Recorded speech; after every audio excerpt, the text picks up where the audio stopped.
C'est l'équipe qui dit de la merde. T'as lu l'article de l'équipe ou quoi? Non. Avec l'équipe, ils ont fait un article. Un article, mais. Ça a déjà commencé. Ok. Les gars, c'est comme Non, parce qu'on débat là en fait, c'est pour ça. On en parle au café derrière. On est reparti pour la deuxième partie de DHEDS. On va parler de Coupe d'Europe et on aura une chronique spéciale aussi derrière pour la boxe parce que ça tient vraiment à cœur à Robin et puis Yannick aussi qui connaît. Je trouve que c'est très important Oui, pour c'est- l'info actuelle quoi. C'est vrai, mais le problème c'est qu'on n'a pas les chroniqueurs assez pointus pour faire 10 minutes dessus. On est obligé de faire un peu plus court et du coup on parle quand même de rugby parce que c'est ce week-end. C'est la Coupe d'Europe. C'est la finale entre Clermont et Toulon. C'est bien, on va avoir un club français gagnant, ça c'est sûr. Je vais lancer le jingle et on en parlera juste après entre nous. Le jingle.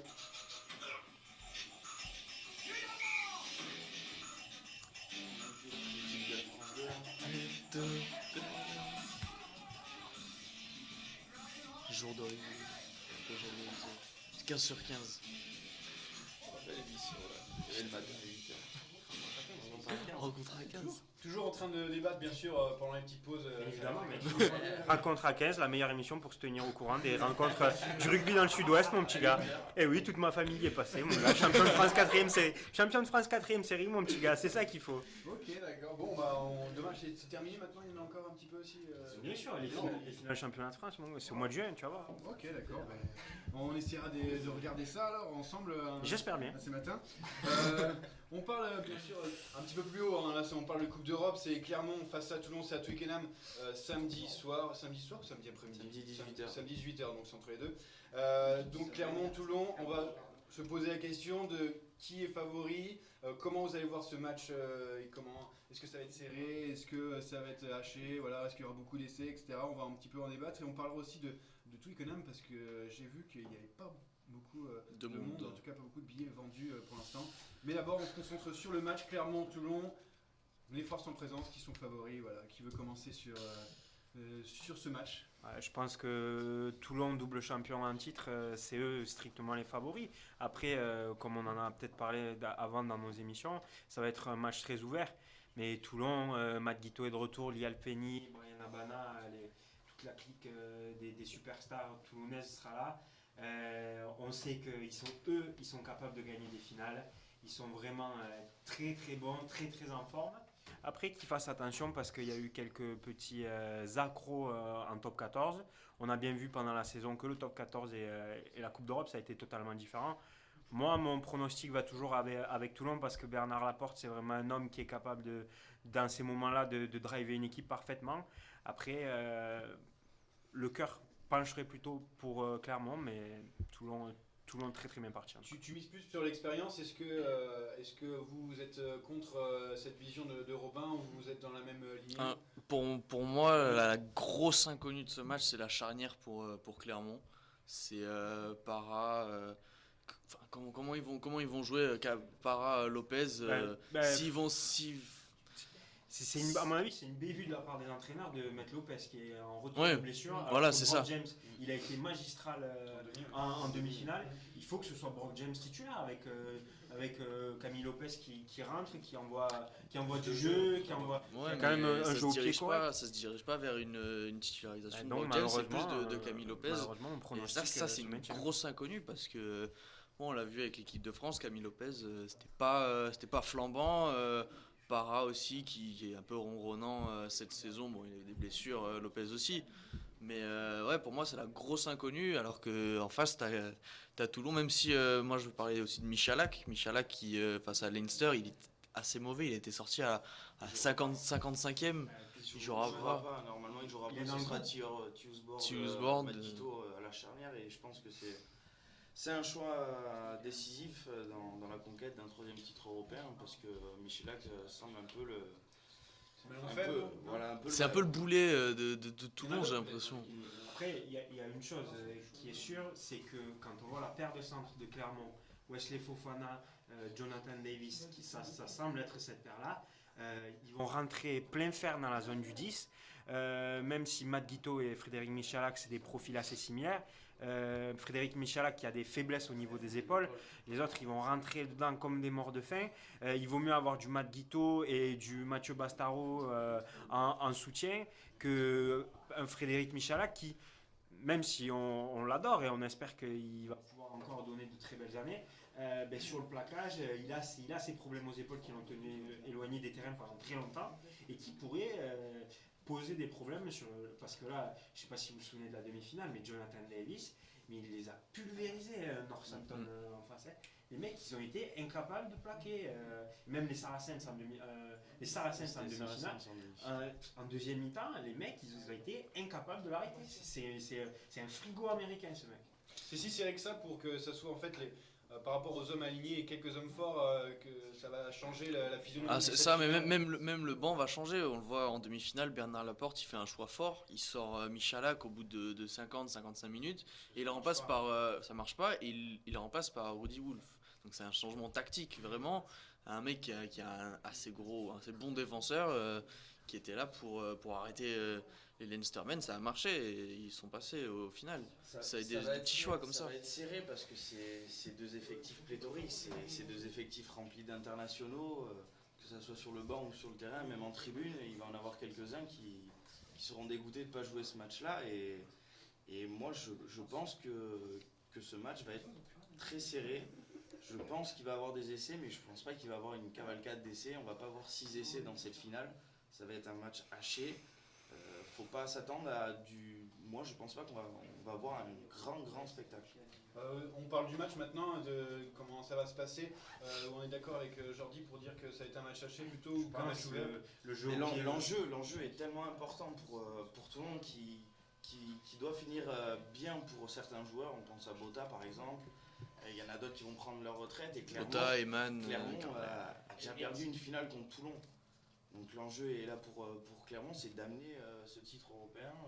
Ils ont mis du temps en championnat de France pour en amener une de ces dernières années. Après, là, on a souvent parlé de Clermont incapable de gagner. Là, la génération a été énormément renouvelée et soulagée du titre. Voilà, il y a plus le poids de l'histoire. disons que ce groupe-là, leur seule défaite importante, c'est cette finale face à Toulon il y a 2 ans, alors qu'ils avaient le match en main. Ils avaient la coupe, ils avaient une main sur la coupe, et il y a eu ce ballon arraché, cet essai en bout de ligne de Dylan Hermitage.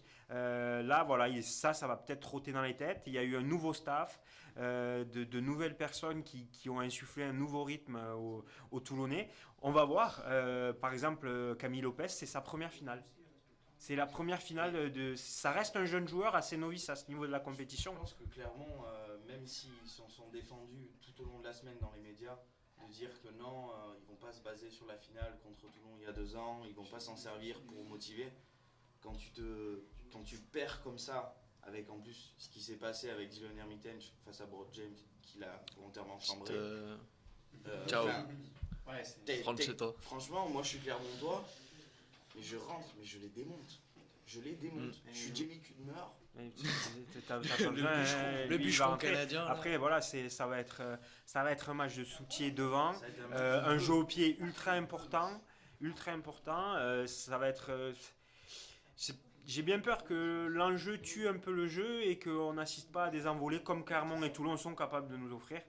Après, ça reste une finale. Ça reste un match où c'est 2 équipes qui sont assez expérimentées au haut niveau, qui connaissent ce niveau-là. Qui ont énormément d'internationaux. Et qui sont, soyons clairs, les 2 meilleures équipes en Europe actuellement et qui n'ont pas du tout, mais alors pas du tout volé leur place. Ça aurait été une autre finale. Les équipes auraient volé leur place. Là, sur la phase de poule et les phases finales, c'est Toulon-Clermont. Il n'y a rien à dire. Sur ça, par contre, chapeau aux 2 équipes parce que du début à la fin, ils se sont présentés comme favoris et ils ont assumé leur rôle de favoris. Concernant maintenant les places à Twickenham qui ont du mal à être vendues, est-ce que vous comprenez qu'on n'arrive pas à remplir un stade comme Twickenham? Complètement, oui, complètement. Même au Vélodrome, les places elles se vendaient pas pour la demi. Le Vélodrome il était à moitié vide. Donc, Twickenham, il y a 80 000 places, il y en a déjà. C'est déjà t'as heureux. T'as pas d'anglais. Ouais. Les Anglais ne viendraient pas. Pourquoi? Parce que c'est pas un spectacle. Il n'y a pas d'équipe anglaise. Ça reste un spectacle de rugby. Ouais, mais il y en a quelques-uns. Cet esprit un peu chauvin, c'est-à-dire que bon, il n'y a pas d'équipe anglaise, mais on va pas y aller. Tu sais, ils vont pas y aller pour le beau jeu. De toute façon, s'ils y allaient pour le beau jeu, ils iraient pas au stade parce que le rugby anglais, des fois. Là, Johan, est-ce que si là il y a une finale de rugby qui se déroule à Nice entre les Saracens et le Munster, est-ce que tu y vas? Est-ce que tu fais tout pour y aller? Est-ce que tu te démènes pour y aller? Non, mais pour la curiosité, Toi, les Anglais, c'est pareil. Il y a certains Anglais qui ont été prendre quelques places. Après, vu les prix d'appel des places, c'est cher. Maintenant, Après, on parle des billets. gratuits. Maintenant, on parle des billets à 1 € et tout ça. Mais Il y a même eu un bug avec des places gratuites. Ouais, mais c'est maintenant quand il faut remplir le stade. Et il y a une autre chose, c'est que je ne sais pas ce qui s'est passé du côté de Clermont, mais à Toulon, le déplacement organisé par le club, il était exagéré. C'était des prix exorbitants. Quand on se déplace seul, il suffit de prendre un billet sur un vol low cost aller-retour pour Londres de la France, c'est un des billets les moins chers. Derrière, on prend des places qui sont bradées. On s'en retrouve avec presque voyage plus billet à moins de 100 € pour le week-end. Alors que Toulon, il proposait quelque chose comme 450 ou 500 € le déplacement. Ce qui est énorme et ce qui a peut-être refroidi beaucoup de Toulonnais. Moi, je trouve que c'est vraiment dommage. Là, je pense pas par rapport à l'organisation, je pense par rapport aux deux clubs. De voir que 5000 supporters de Clermont aller à une finale de Coupe d'Europe, je pense qu'ils en joueront peut-être pas 50 dans leur vie, ils vont peut-être en jouer plus tard. Mais moi je trouve ça, l'engouement au niveau des deux clubs, il n'est pas fort. C'est une finale de Coupe d'Europe et ça remet en cause un peu ce trophée qui, ok, c'est un trophée qui a une petite histoire, mais qui n'a pas l'aura de la Ligue des Champions en foot. Et c'est là où moi je trouve que l'engouement est faible de la part de ces deux clubs. Sur ça, je vais aller dans le sens de Jordi. Il y a d'abord que, Clermont c'est leur 2e finale en 2 ans, Toulon c'est leur 7e finale en 3 ans. Et donc les joueurs, mais le public se lasse aussi. Imagine les publics qui ont déjà fait 6 déplacements. Qui se disent on en a marre. Il y a autre chose, c'est Michala qui le déclarait hier à la radio. Il disait c'est un peu bizarre cette finale, il n'y a pas cet engouement, on va jouer un match à l'extérieur, on va peut-être gagner, on va rentrer, on va devoir recevoir Bordeaux, je sais pas qui, on va devoir jouer Grenoble la semaine suivante. Il dit il n'y a pas cette saveur du bouclier de Brennus où tu joues à Paris, où le dimanche tu rentres chez toi. C'est à la fin. C'est vrai qu'il dit si c'était le dernier match de la saison, il dit ça serait complètement différent. Là, même Michalak, qui lui en plus est vexé, je pense, d'avoir été sorti, de sûrement pas être titulaire, même si Michalak montre son désamour, je pense que c'est quelque chose qui trotte dans la tête des. De toute façon, il y a plein de gens qui disent le titre le plus important dans la saison. C'est le Brennus. C'est le Brennus. Mais la finale, je sais pas, c'est un peu tôt. Ça va être le. C'est vrai que c'est le 2 mai. C'est la Coupe du Monde. Hein. Donc il faut finir tôt avant, et tout ça. Avant, c'était plus tard. Avant, c'est facilement 15 jours plus tard. Là, vous vous rendez compte qu'en 6 semaines, il y a eu quart de finale, demi-finale, finale. Ça s'est enchaîné, on n'a pas eu le temps de souffler, quoi. Bon, on va rapidement finir sur le rugby par, bien sûr, comme tout à l'heure, le favori de cette finale. Qui va l'emporter? On a le droit qu'à un nom, bien sûr, aussi, avec qu'un seul gagnant aujourd'hui. Moi, je veux Clermont. Clermont. Toulon. Je pense Toulon, même si je préférais Clermont, mais je pense Toulon. Je demande un nom, ils m'en donnent 2, voilà, bravo, merci. Non, je pense Toulon. Bon, allez, on a fini sur le rugby, mais on va passer tout de suite à la boxe. On a une petite partie de boxe, donc c'est le combat il a déjà fait une chronique tout de l'année. Donc c'est Pacquiao Mayweather. Qu'est-ce que tu veux dire de ce match Pacquiao, pas Pacquiao. Pacquiao, Floyd Mayweather, les gars, franchement, là, je m'adresse à tout le monde. S'il y a un match qu'il ne faut pas louper, c'est celui-là. Je pense qu'on était tous trop jeunes pour avoir loupé Ali Frazier. La plupart on était encore trop jeunes pour Hagler. On était encore trop jeunes pour Hagler. On en a parlé avant l'émission, et désolé, je le coupe. Pas avant l'émission, quelques jours avant, tu m'as dit ce match aurait été joué il y a 2-3 ans, quelques années encore avant, là ça aurait été le match du siècle. En termes de boxe. Voilà. Là, c'est le match. C'est ça qui relativise la chose. Les gens, ils attendent qu'une chose, c'est Mayweather-Pacquiao. Ça fait 7 ans qu'on en parle. Là, ça arrive. Et puis, c'est trop tard parce que Manny Pacquiao a beaucoup souffert de sa défaite contre Juan Manuel Marquez il y a 2 ans. Il s'est fait étaler au 4e ou au 5e round. Un KO vraiment méchant où il ne s'est pas relevé. L'arbitre l'a compté 10 secondes. Il ne s'est pas relevé de suite. Là, ça lui a fait beaucoup de mal. Mais là, il est ultra motivé. Ça va être une opposition de style énorme. Franchement, c'est un match important. En plus, comme beaucoup le disent, les poids lourds, c'est mort. C'est vraiment la catégorie reine, les welter, les 66 kilos. Et c'est les 2 meilleurs boxeurs de leur génération. C'est les 2 meilleurs boxeurs de leur génération. Ils ont complètement fait disparaître Oscar de la Hoya, qui était quand même au début des années 2000 considéré comme le meilleur boxeur actuel. Et là, les 2, Manny Pacquiao, Floyd Mayweather, c'est les 2 meilleurs boxeurs depuis Tyson. Franchement, depuis Tyson, c'est les 2 meilleurs boxeurs. Et Qui voit bien d'ailleurs. on voit bien Pacquiao parce que En vainqueur. Merde, moi, c'était je prévu dans le cul. Arracher l'oreille là.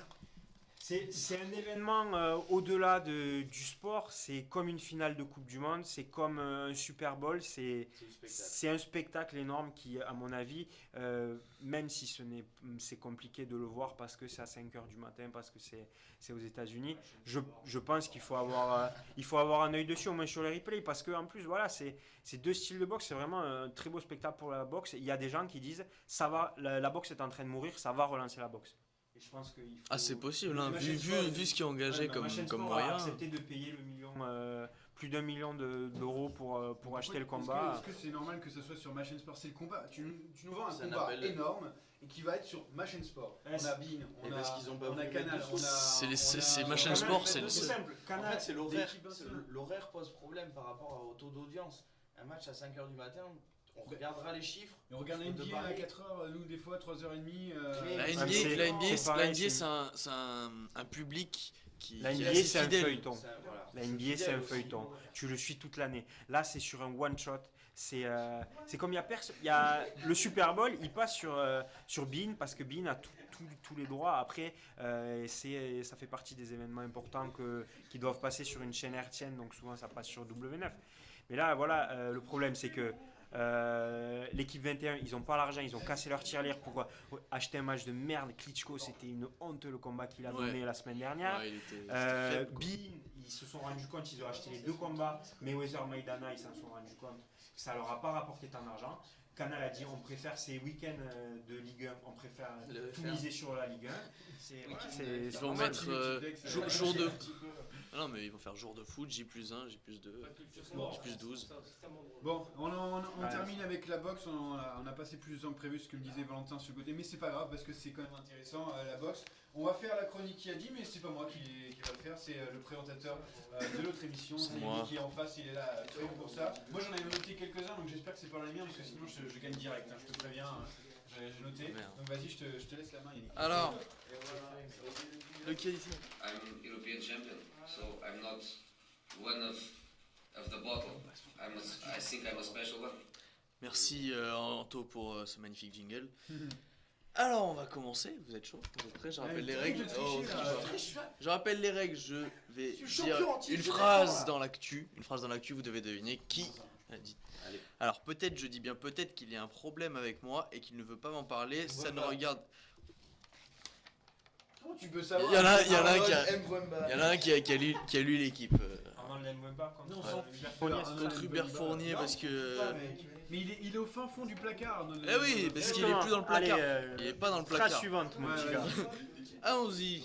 Le conseil que je lui donne est de rester à Lyon. Là, il est dans Bernès. son cocon. À propos de Fekir. Très fort. Et moi, ça se voit Jean-Pierre que je le fais Bernès. jamais ce truc-là. Jean-Pierre Ciao, Bernès. Mayweather là. Attention. Dans Louis Attaque, si tu veux. Allez, le Point prochain. bonus, plus un. Exactement. Non, c'est J'ai- dans Louis ça. Je sais que mon temps s'écoule, donc j'en profite encore plus. Bota. Carleman. Non.